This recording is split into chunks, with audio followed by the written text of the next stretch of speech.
Hi everyone, welcome to my channel. My name is Melissa Jones for those that are new here, and today I am filming my twin labor and delivery story. So for those that have been following along the journey so far, I apologize that it has been so long since I filmed a video. As you probably have already put two and two together, we did have the twins. I was about to film my 36-week update for you all, but there was a little bit of a turn in the road, and obviously the twins are now here. So I'm just going to dive right into how everything happened and the story itself. So fast rewind to April 5th. I had my 36-week checkup at McMaster Hospital and another growth ultrasound. And it turned out that baby B hadn't grown very much since the growth ultrasound 2 weeks prior.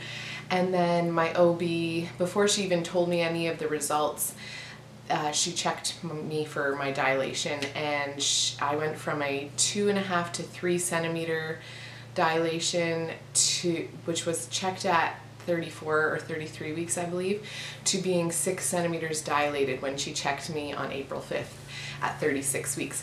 So regardless, she wasn't comfortable sending me home just because of my history. We had our daughter very quickly within 3 hours of labor starting, and we actually didn't make it to the hospital. So they didn't want to send me home with a cervix that had been dilated to 6 centimeters. So we were going to be staying regardless, but then also she wanted to make sure things happened more quickly than just admitting me and waiting for them to happen on their own, because baby B did not grow based on their calculation. They had measured baby A at approximately 6 pounds 10 or 14 ounces, so baby A had grown a whole pound in the 2 weeks, and then baby B was measuring still around the 4 pound 4 ounce or 6 ounce mark. So they were concerned, and the thing that was throwing them off was baby B's head measurement. So they type in a bunch of calculations based on their length and their width and their head circumference, and then another measurement around this area. So I don't know if it's this way or this way, but anyway, the cranium was measuring narrow, and that was throwing off baby B's whole calculation. So we had been having ultrasounds in Kitchener at Karma, and they were always within 2 to 3 ounce difference between the twins. And then we started going to McMaster when things got a little bit scary for us, and their ultrasounds were always measuring such a big difference. So their calculation was clearly off, because when the twins were born, they were not even close to being that far apart in weight. They were actually 3 ounce difference. So anyway, she checks me, I'm 6 centimeters dilated, she's not sending me home. We call my husband, who luckily was working with a partner that day and was able to just leave work right away and head straight to the hospital, because this was all around noon. And then my aunt was the one that drove me to the hospital that day, so she had stayed with me. As soon as my OB told me I was 6 centimeters dilated, I started noticing more and more contractions. And I had been noticing the contractions on and off for the past month, but they had probably picked up more in the last week, I would say. I just didn't think that I'd be 6 centimeters dilated and staying at the hospital that day.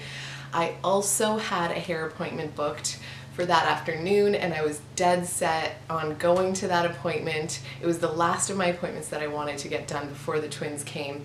Because we had made it as far as we did, not thinking we would, I was actually starting to believe maybe we're going to make it to this induction date of April 12th, which was the 37-week and 2-day mark.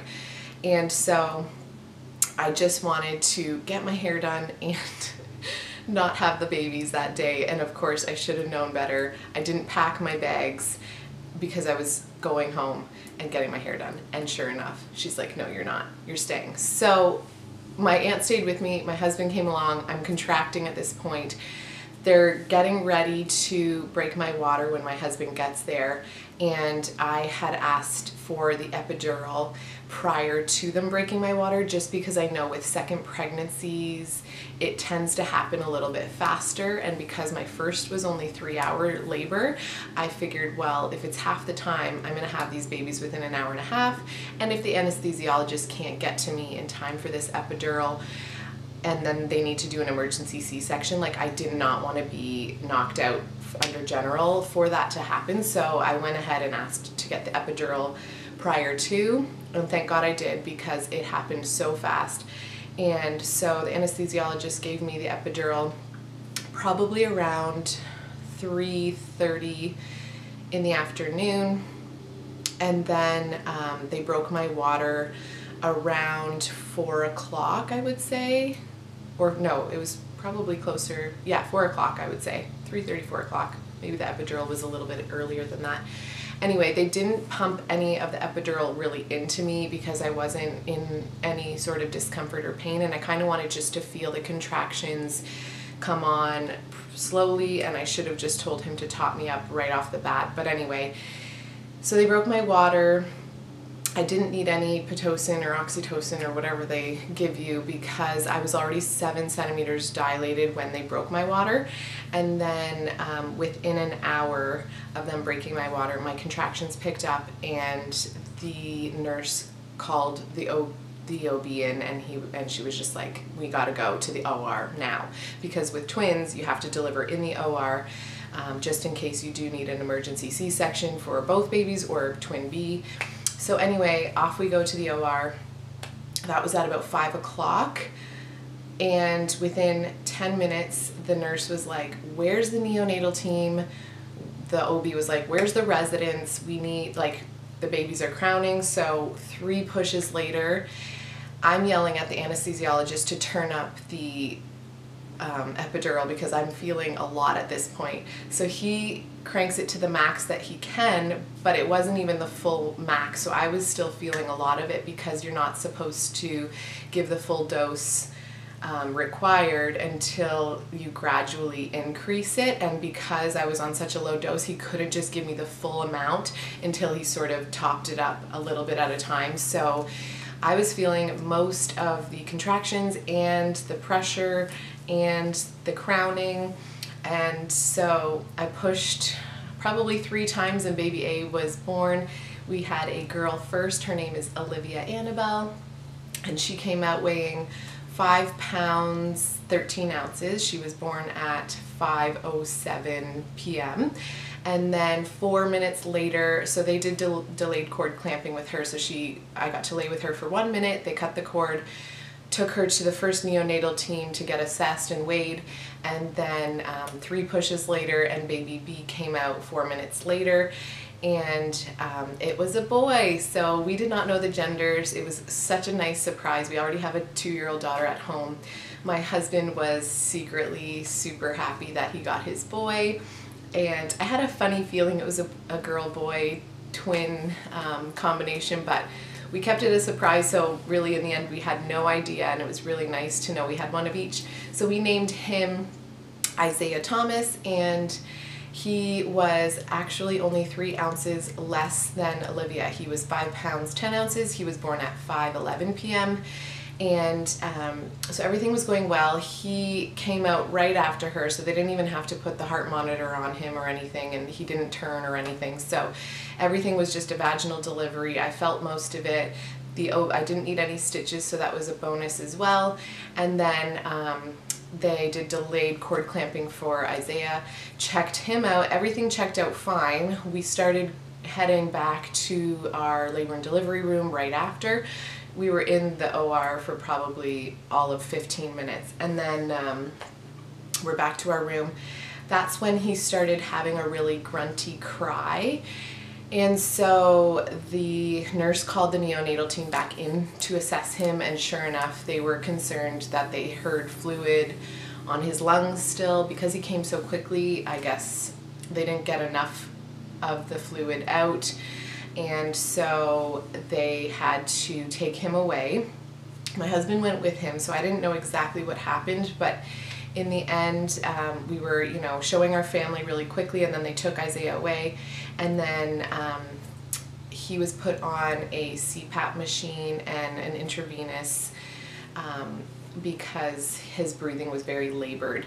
So we spent about 6 days in the NICU at McMaster, and it was quite a journey because he was put on this CPAP machine, and they don't like to take them off quickly. So they like to sort of wean them down off of it in this slow process, and it takes forever.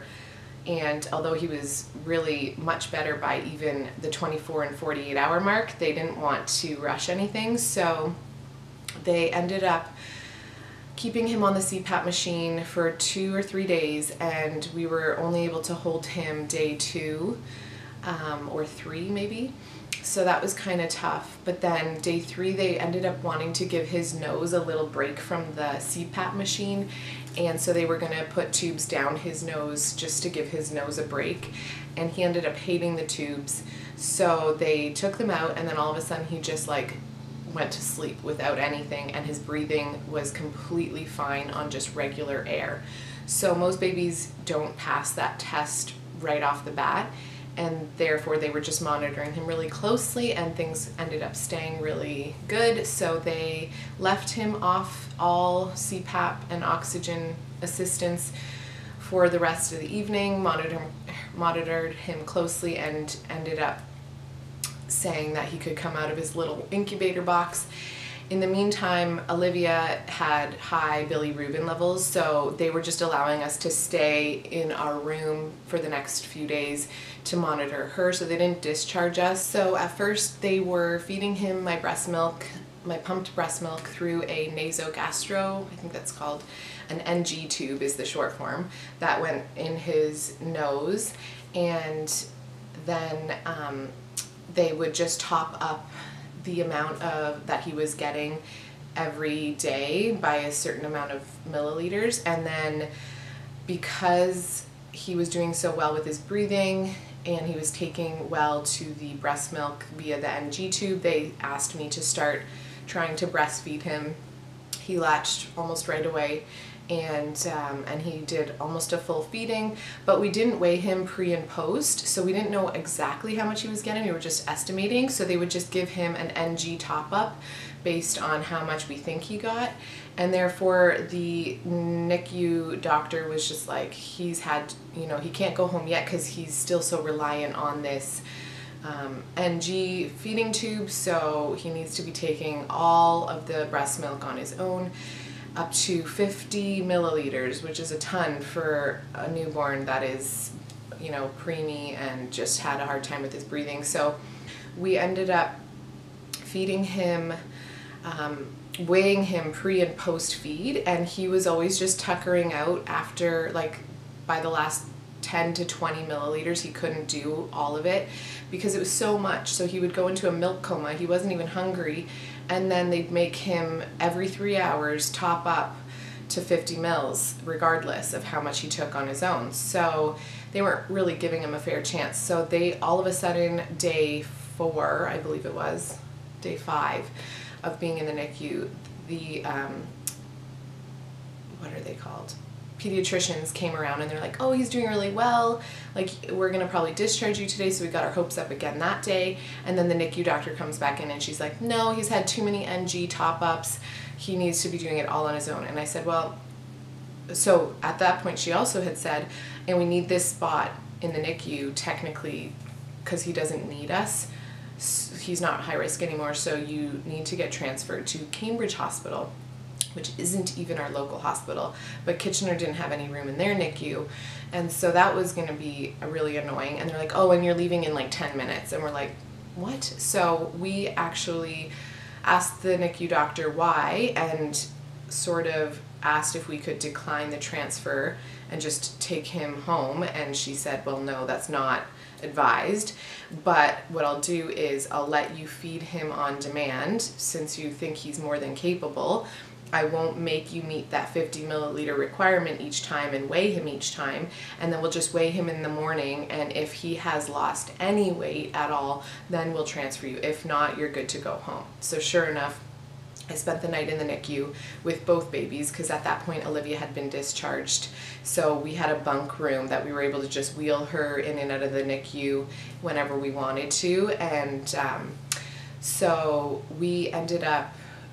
I ended up sleeping in the NICU in this private little room and feeding them both just on demand every 3 hours, and making sure that he got pumped full of as much breast milk as possible so that we could go home. And in the morning, they didn't even end up weighing him. They were just like, oh, his nighttime weight was even enough to prove that he's doing it all on his own and he's fine.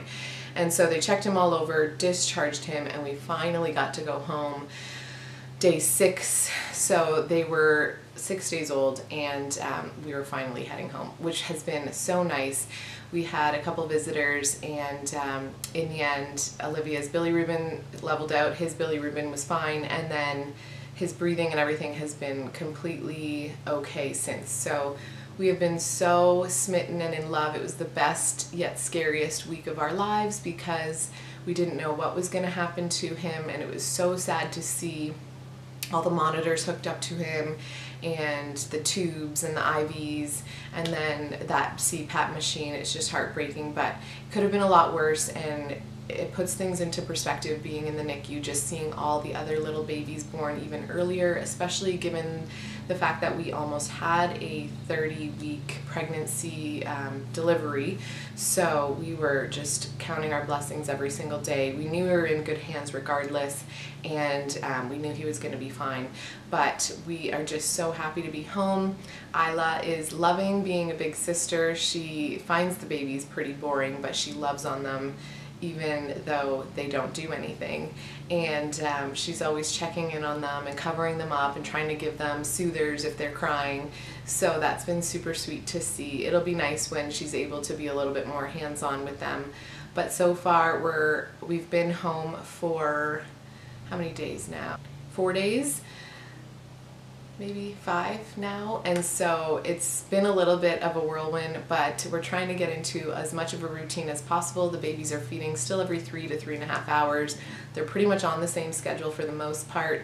Isaiah does get a little bit sleepy here and there, but he's feeding like a champ. The midwives have been over twice already, and everything has been going really well. They're well over their birth weight now, and I've been good postpartum so far. No major symptoms apart from these hot flashes that I've been having and being really thirsty, but I found I was more thirsty with my daughter postpartum than I am with the twins, so I'm constantly just trying to remind myself to drink a lot of water.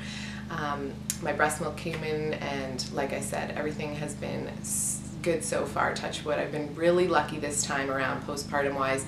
I know the epidural took enough of the edge off that I was able to enjoy this labor and delivery a little bit more, and not needing stitches and just having slightly smaller babies, I think was all working in my favor because the recovery has been so much easier this time around. I had gained a total of 40 pounds this pregnancy, so I weighed in finally at 150 pounds. 160 pounds. Does that sound right? That sounds like a lot. Either way, I started at 120. I can't do the math. 160 pounds. I gained 40 pounds. I am down to 133 pounds, so I have 13 pounds left to lose. Genetics have been on my side, and breastfeeding has been helping like crazy because I am officially down to only needing to lose 13 more pounds. Not that I'm even trying, it's just all been the breastfeeding, and then genetics are playing a part on my side. So yes, that's been going well. I didn't get any stretch marks because I was using those creams religiously, and so that's been awesome too. And so we were just going to enjoy these little bundles of joy as much as possible. My husband's home for another week, and so that's been super helpful. And then we will see what this crazy journey has in store for us. I'm going to try and film at least once a week and upload them by Thursday or Friday each week. And so if anyone would like to see something in particular, please let me know in the comments below. and otherwise we'll just keep you guys updated on how it's all going. Thank you so much for watching. Please hit the like button if you enjoyed this video and subscribe to our channel if you haven't already, and we'll see you next time. Bye everyone.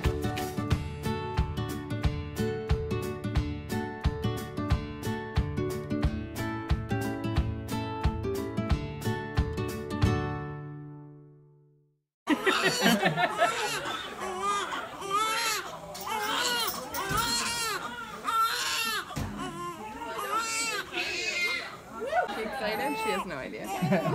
Let's be serious. Her world's gonna be rocked. Hey, buddy. Oh, okay. Oh, that's better. You guys are quiet. How are you planning on feeding these babies? I don't know. Oh, breastfeeding. Yeah. I don't know. However it Whatever works. Oh, Andrew, you're the best. Oh, look at that. That's a whole lot of work here, Mama and Dad. That is. Congratulations. Thank you. No, I think the perfect. as long as you're happy with the epidural and everything. I like the color choice. Thank you. Yeah. Okay. Yep. Oh, look, they're so happy. I thought you called me. Nope.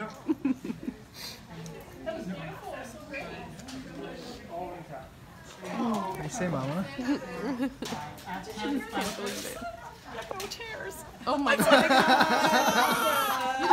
That's what makes the Amazing. best of everything. Yeah. Life is good. Oh, you didn't record